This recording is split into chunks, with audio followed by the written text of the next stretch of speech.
Kayo po ba mga bossing ko ay isa sa mga napakaraming pangarap? Kamusta po ba? Natupad na po ba ito? Meron po akong ituturo sa inyo para mabilis matupad ang inyong pong mga pinapangarap. Simple lamang po ang ating gagawin.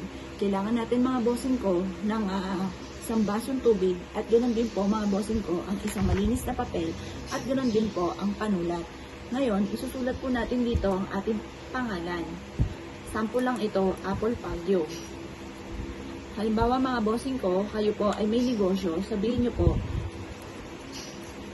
magkaroon ako araw-araw ng malaking benta. Halimbawa naman, ikaw ay mananaya. Manalo ako ng jackpot sa numero na araw kung tinatayaan. Ito, sample lamang mga bossing. Kung gusto nyo tayaan, tayaan nyo po siya. Ang birthday ko ay August 9. At ako ay magpo-43 na. Tapos, 25, happiness, isa sa mga favorite kong number dahil pinanganak niya si Papa Jesus. At pagkatapos, ang edad ng aking anak ay magto-12 na. At ang edad ng mister ko ay 45. Ngayon pa mga bossing ko, sabihin niyo po dito, gumaling na ako at ang aking mister at ang aking anak sa aming karamdaman at magkaroon kami ng 100 years old na edad. Tapos sabihin po natin, magkaroon ng masayang pamilya.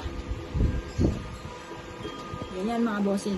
Bahala ka na kung ano pang gusto niyo pong i-wish mga bossing. O kaya, maligtas sa kapamahakan.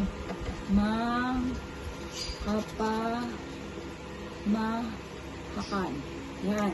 Pagtapos na po kayo mag-wish mga bossing ko, tutupiin po natin to, ganyan lamang, tutupiin po natin siya.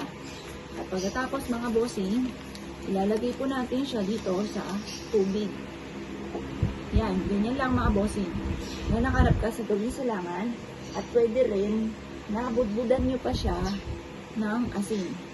Yan mga bossing. Bilad nyo lang siya hanggang alas 8 ng umaga mga bossing.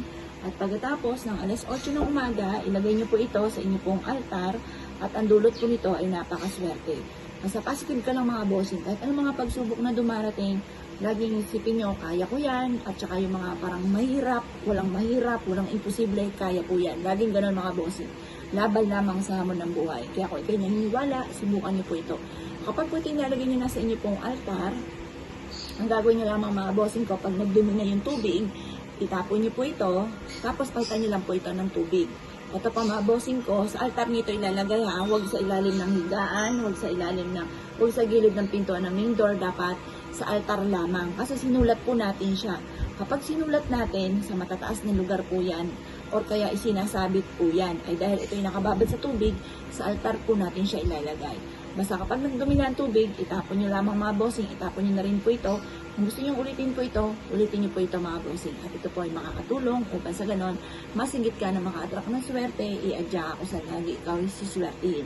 Kaya ako ikinaniwala at nasyo po itong gawin. Asya mga bossing, good luck po sa inyo po lahat.